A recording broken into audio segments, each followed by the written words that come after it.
Hello and welcome to another Daily Muppet on this Monday, the first preseason game for Manchester United.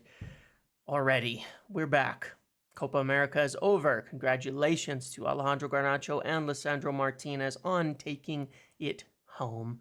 The Euros are over, and of course, commiserations for all the United players who missed out on winning that, since we have none on the Spanish team.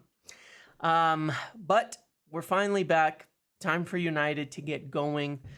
We've got our first transfer in the door and announced in Joshua Zirkzee, so we're going to talk about that. I want to talk about Mctominay and Casemiro, talk about Jadon Sancho, talk about Ligt, Yoro, Braithwaite as we continue to have to push on them, and also talk about our expected lineup for later today. So let's get into it with an introduction first, and I apologize, this one is definitely a bit cursed, but enjoy. I'm not leaving.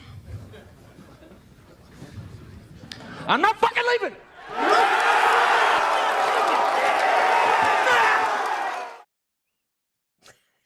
Short and sweet and to the point. We'll talk about Sancho in just a minute, but first, of course, we had our good friend now, Joshua Zirkzee, announced officially the first Manchester United signing of the summer, outside, of course, of Johnny Evans extending for another year. But he's here. He's beautiful. He's perfect. He's everything we wanted, and he's just plain cool. Joshua Zirkzee. So, obviously, getting a striker in the door first, a little surprising in some respect, right? When you look at it and you look at how United have approached transfers in the past.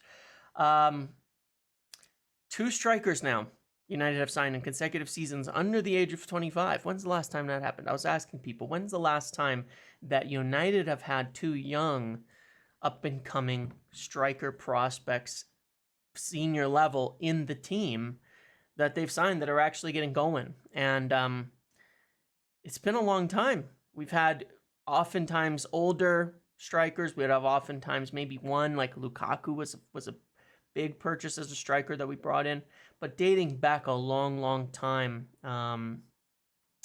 mid 2000s, I think, probably, with Rooney and someone else in there. I think the last time we've probably had 2 promising young strikers at a senior level in the team. And so now we've invested something like 100 million or so into 2 young strikers, and I think it's perfect. There was a good article by Carl Anka last night or early this morning, depending on your time zone, kind of talking about how Joshua Zirkzee could fit into the team. And it falls a lot in line with a lot of the things that I've shared in terms of how he's going to play, what he's going to bring to the table, what type of player he is, what he will do. And I think one of the things for sure that you'll see is that it's not even so much a matter of, well, who's going to win the starting job between him and Rasmus Højlund, but that there's a lot of flexibility between all of them. There's a lot of flexibility between all of them in terms of how they can play, where Rasmus Højlund can play, where they all can play. And that's what Zirkzee will help to allow Rasmus to run off of him, and it shows really nicely the different formations that could be used different ways. But I think we're going to see a lot of him, playing in there, and it's going to help United's press. It's going to help United's counter press. It's going to do a lot for everybody. One of the things I think that is an underrated aspect about Joshua Zirkzee is, of course, his pressing and his winning the ball from the front. I think he was the best pressing forward, or number 9 anyway, in Serie A last season as well. So we're going to, this is a huge step forward into a more attacking, more controlling, more dominant, and asserting your will on the opponent's style of play. And I think it strongly suits the squad dynamics of United. And it's really funny because when you look at, like, the Euros, for example, as I was kind of commenting on, you look at how ineffective Harry Kane is there. And you look at the team around him. There's no runners off of him. Everybody's dropping in deep. Jude Bellingham playing as a winger, dropping in. Kane dropping in. Foden dropping in. Everybody occupying and getting into the same space. no matter how, look at the technicality of that team. Saka, Kane, Bellingham, and Mount, and they can't create anything.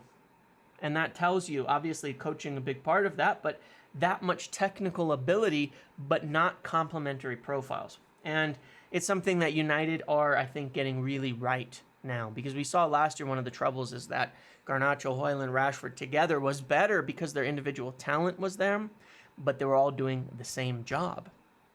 Not complementary profiles, not feeding and working into each other. So now we're seeing United make smart choices where they're buying a Kane-like striker to play with elite runners like Rashford, Garnacho, and Rasmus Højlund. Something England did not do, and they could have done with players like Anthony Gordon there or bringing Rashford, etc., but they didn't, and they paid for it in their inability to create goals because their defense and midfield could have helped them control and win games a lot better. So, positive for United, seeing them move forward with this. Very excited. He did take half a holiday, so I'm hopeful that he will be back, but we don't know. I don't know.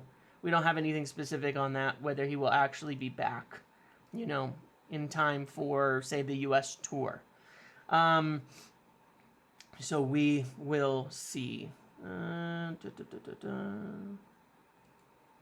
Okay, so moving on to Scott McTominay and Casemiro. There's some stories today about United rejecting bids for Scott McTominay, as well as still expecting Casemiro's interest to firm up. So on Scott McTominay, as I've shared before, one, there's strong interest from Galatasaray. They talked to him about it before. Rob Dawson, on our interview with him a little while ago, said the same thing as well, that Galatasaray had been asking about him, and that there was somebody working to see where Scott McTominay could land and what options he might have this summer. Now, the issue, of course, with this is price. United will not sell Scott McTominay for $10 million. United will not sell Scott McTominay for $15 million.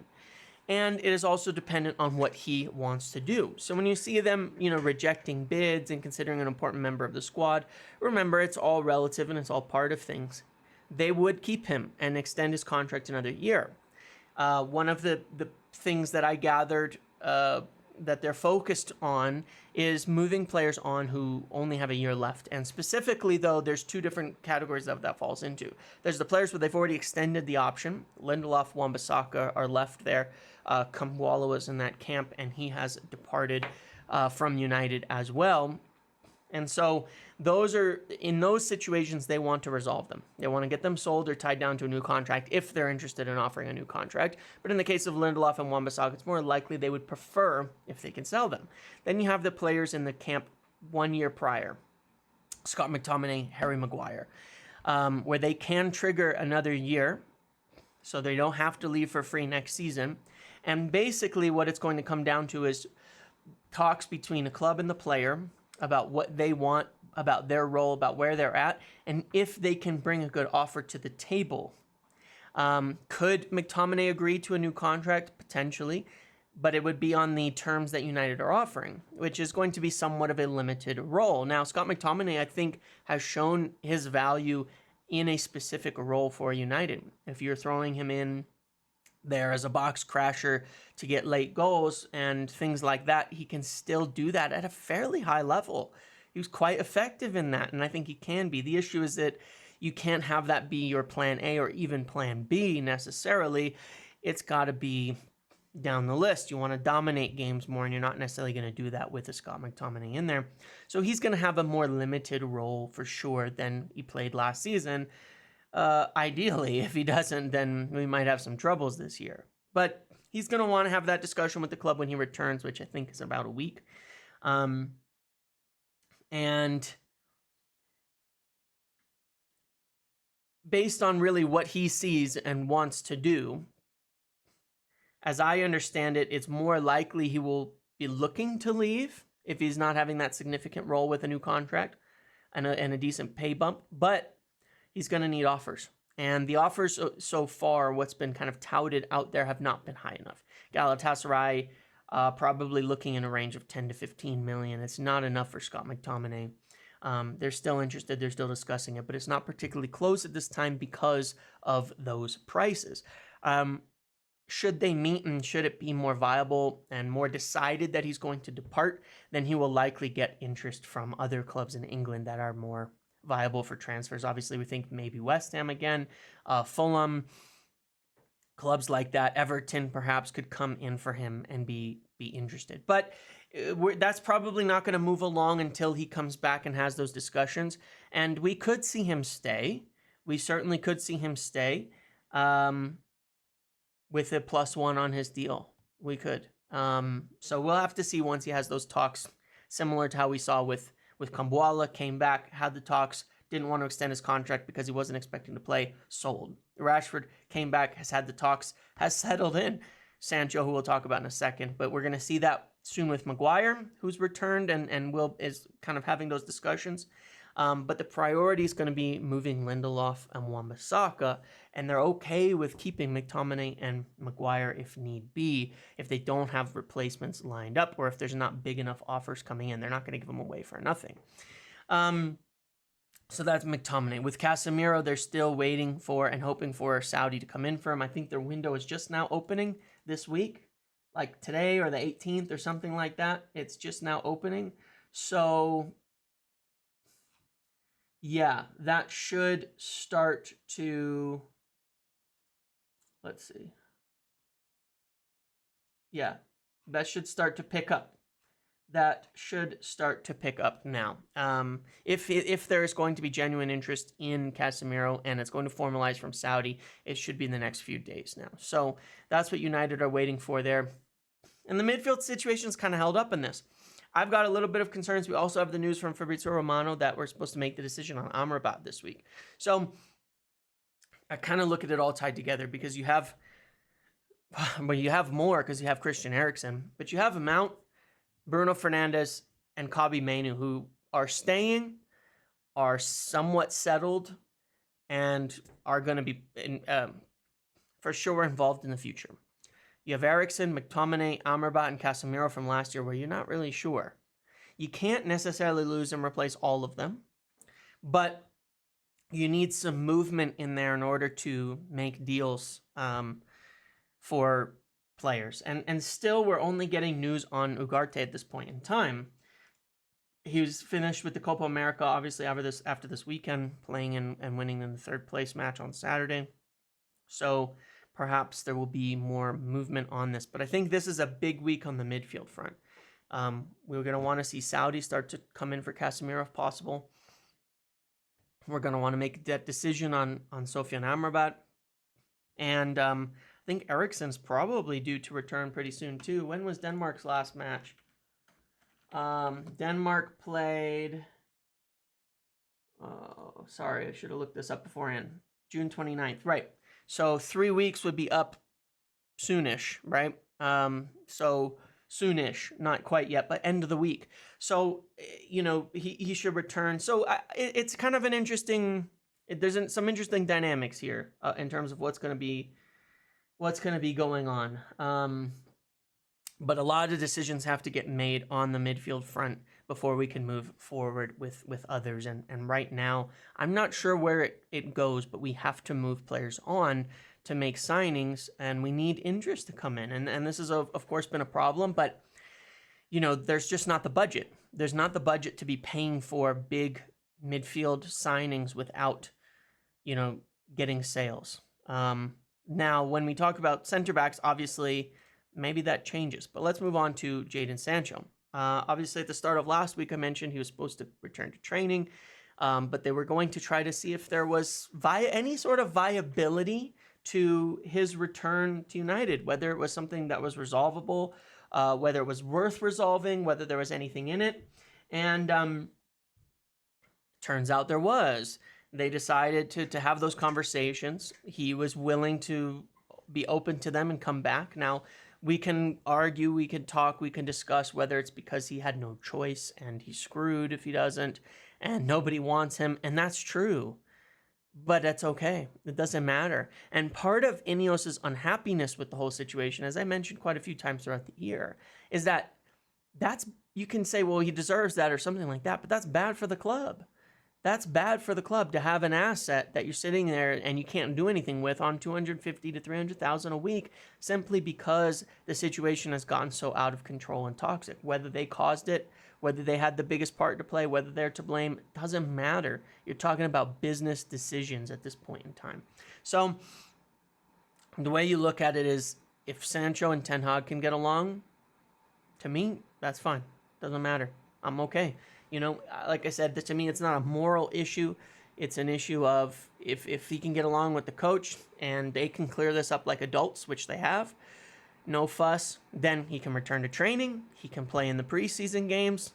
And it can go one of two ways. They're still looking to offers for Jadon Sancho. They're still open for offers for Jadon Sancho. They're still looking at if Juventus are going to come in for him after moving a Sule or a Chiesa.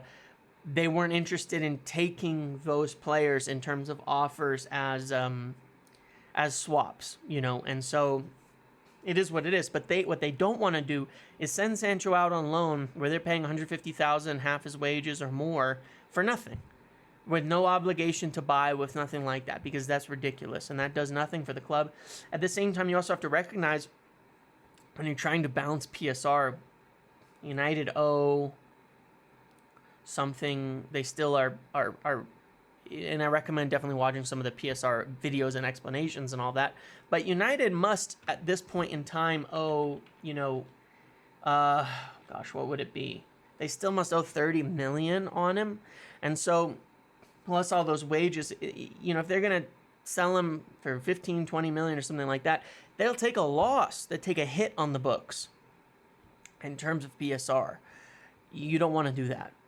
They don't need to take losses right now. So if he can play, if he can contribute, if he can get along, if he can have a good preseason and he can contribute to the team, great. But if a good offer comes in and he's open to it, then they will move him on. But it has to make sense financially for everybody. So that's what remains now. Personally, I think this is a good thing. And from feedback I've gotten from people around United, it's actually really positive about this. And it's not like, oh, thank God Jadon Sancho's back. It's not what I mean. What I'm saying is it's really positive because it feels like there's a grown-up atmosphere and there's not petty grievances going on and there's not this contentiousness. You know, players get along with other players more than they do the coaches for the most part. And whether they're all friends, this or that, it doesn't help having problems between coaches and players. It doesn't. It just doesn't help the dressing room. It doesn't help any of it. And it's just going to result in a more unified locker room, a more unified dressing room, and one that will, I think, work better. And I think that was, of course, one of the reasons for one of the things that Ineos wanted to improve with Ten Hag this year was how everybody got along, how they all get together, and how the whole, you know, the unity in there. And that is a big focus of them. It's a big focus of Dan Ashworth and all of that. And speaking of that, I didn't put it on here, but it is a point. You know, you talk about the marginal gains, things like that. We've seen that, of course, multiple medical staff departed and have been replaced. Coaching staff departed and been replaced. There was talk about the whole Carrington overhaul and how things were changing there, separating people out from players so that they're not, you know, that the first team is a little more segmented. We talked about this, that they're not, you know, so much having to wait on the kids and wait on the academy and mixing with other staff and things like that during the day, and that they have their own atmosphere. Well, a lot of that is happening, and it is a much more private atmosphere ongoing presently for the first teamers. One of the things that I have a lot of hopes for in terms of our health, because a lot of times when we talk about transfers and the whole chart, people look at it and say like, well, yeah, but if we have these injuries, then we're screwed. Well, we can't. Look, that's just the reality. We cannot have all those injuries. Look at Man City. Even with all their depth, they don't have a backup Rodri who performs at the same level. You know, they don't have that. They have so much depth in certain areas, but nobody has the ability to sustain the number of injuries that we've had and continue on. And so changes in the way that we're coaching, changes in fitness, the replacement of physios and things like that. One of the focuses has been on that players are not rushed back, that players are not playing before they're ready, that the people in charge of it are saying no, because a coach can ask and that's fine, and you can blame them if you want, but there's people who are supposed to say no and say they're not ready, they shouldn't play. Because it's better to stay out an extra week and not get re-injured for 3 more months, like Luke Shaw, or 4 months or 5 months. And so that's a part of getting better from injuries quickly, but a lot more into not getting injured in the first place. And one of the other little things that they've done is even just down to changing the diets, where the staff and the players are not all eating together because they want the players to have specific diet plans, and it's not like a big group thing, but they each have individual diet plans and chefs brought in specifically to do that. This is the marginal gains, but this is the United of old. Try to be the best at everything, and at least then you know those things aren't the problem. So some major kind of changes there and things that will improve the overall situation at United. In terms of Ligt and Yoro, you see a little bit of stories over the weekend about Yoro, about encouragement, about, well, not necessarily encouragement, but like, just different things coming out of France and this and that, but still a lot of Madrid. My understanding of it is still that they're waiting and that they don't know whether he was going to join or not. Now, he hasn't said no, but he doesn't necessarily have to. He could sit there on it. One of the things that's a little bit odd to me is the Matthijs de Ligt transfer. Supposedly easy, supposedly something everybody wants on all sides. Didn't start that far apart on fee, has been at the same stage for almost 2 weeks now. They're in talks. There's talks over add-ons. I understand these things take time. After the Netherlands were knocked out of the Euros, Zirkzee was done in like a day, De Ligt is still going. Now, it could happen at any time. My personal suspicion, it's a suspicion, maybe there's some like info behind it, not specifically in this way, but just in how I've understood the strategy at least, is that maybe it's being held in case we get a yes from Lenny Yoro, and it's kind of like slowly moving along, and if Yoro said no, then we just go for de Ligt instantly and get it done. Because I look at one simple problem. Matthijs de Ligt, per Fabrizio Romano and others, and I understand this to be true, wants to join United to be the starter. And a big part of him joining is the aspect of him playing first. And being in that first team and getting a lot of minutes. But how are you convincing Lenny Yoro to join United over Real Madrid? What's your offer on the table to him as a player? What's your proposal?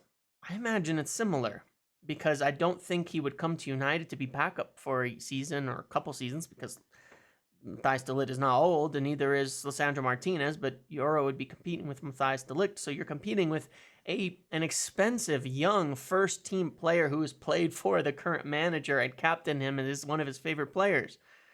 Not necessarily a convincing argument to say, yeah, you're going to be the main guy, versus going to Madrid to be backup for a year, or staying at Lille for a year and then walking away for free and joining to be a starter at Madrid.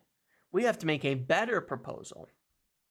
So how do you convince both of them to join for the same job? I don't think you can. And I think that's why it may be stalling a little bit. That's my personal take on it. I think it's logical, because there's the information, of course, is de Ligt would be joining to be starter. That's why he wants us. But surely that's the same kind of offer we're having to make to Lenny Yoro to try to convince him. That's how I see it. Personally, I think it's one or the other. And I think that the moment we get an answer on Yoro, or we decide to walk away, we will finish de Ligt, or we will take Lenny Yoro. Now, what that means is when we sell Mason Greenwood, if we only have one center back, could we return for Gerard Braithwaite? I'm not sure. They're still interested. They still haven't totally walked away, but it looks difficult, of course, now, because there's even less of a reason for them to bend on their price. I still think you throw an offer in there, 55 plus add-ons, 60 plus add-ons, you get him. But do they value him at that level? I'm not sure. At the same time, if you can get one that you like and you sell Greenwood and you have the money, then maybe why not? I don't know. I can debate that back and forth. What I don't want to see, you see some of the stories about Jonathan Tah. I don't know. But are you really going to do that? Is that where you're going to go spend your money? afterwards, 28 years old. That's not the profile of player that I believe United are looking for. And so what I look at is I say it's not ideal to pay above your asking price or your value of a player for sure. But you also don't want to go spend on older players that you don't rate that highly. Like Bremer, 60 million pounds, he's older too. Like, yeah, so I'm not sure. I'm not settled on this. I think it's still up in the air. I think they're confident of getting De Ligt, and so they're waiting on this Yoro thing for a shorter amount of time to see where it goes and to sell Greenwood, and then they can decide what they're going to do with that extra money.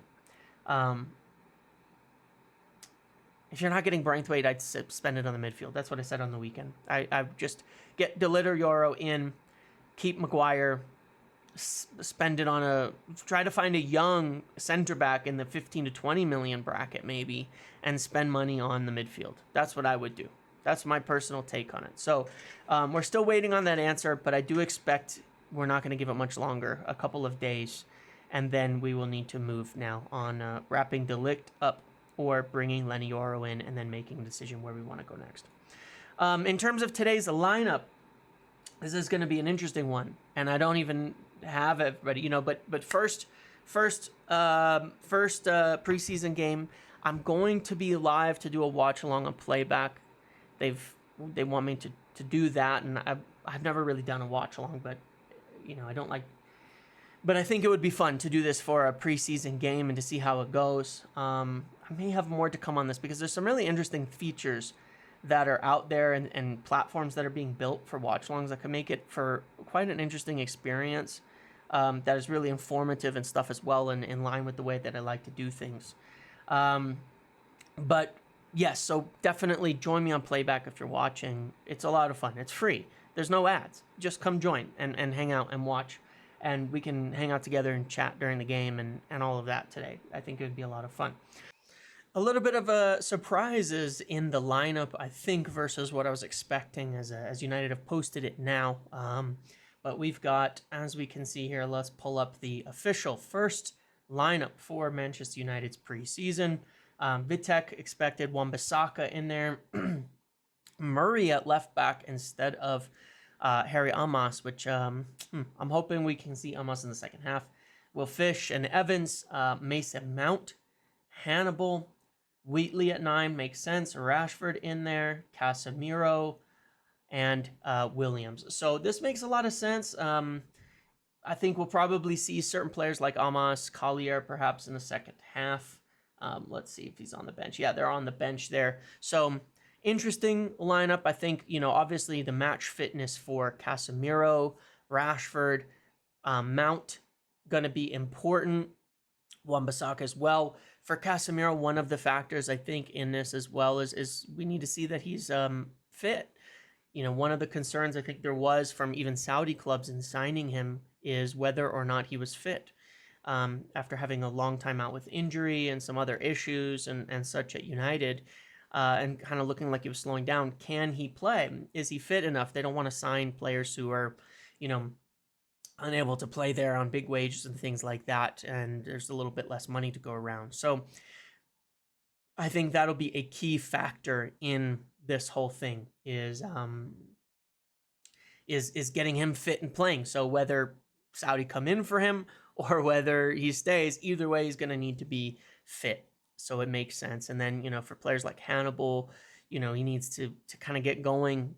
Potentially a player I could see going on a Kambwala type deal this summer, very likely anyway, of, being sold with a buyback and a sell on, something like that, just in case. And he had an awful loan, and hopefully we can do better on that in the future. But, considering all the players that are there, it's a good enough lineup that you're going to see Casemiro and Hannibal and Mount in that midfield or Mount maybe in the forward line. I would kind of expect Rashford get going, Wan-Bissaka, all of that. So hopefully we can see, some changes, in the second half. Maybe Fletcher, Gunier, Luis Jackson in the back line. I'd like to see Harrison at goalkeeper, Harry Amos at left back. So let's see what happens in the second half. But a good starting lineup should be fun to watch. And as I said, definitely join me on playback to watch this kind of together, to hang out and go over all of it, because I think it'll be a fun time. So, yeah, I'm looking forward to this first match, and I'm looking forward to seeing at least a few of the senior players get in. And by next Saturday, potentially a bit more with Ahmad and Maguire and Sancho and such. Today's video. Thank you all for watching. Obviously, going to have a lot of content, a lot of things to do through preseason as it gets going. Players will start to return, more of them later in the week, and then go off to the U.S. But I imagine it's going to be quite a busy week, and we'll start to get some answers, especially on the center back thing, which we need in order to move things forward, and on the midfield as well. But that's what I've got for today. Thank you for watching. Make sure to like, comment, subscribe, turn notifications on. See you in the next one.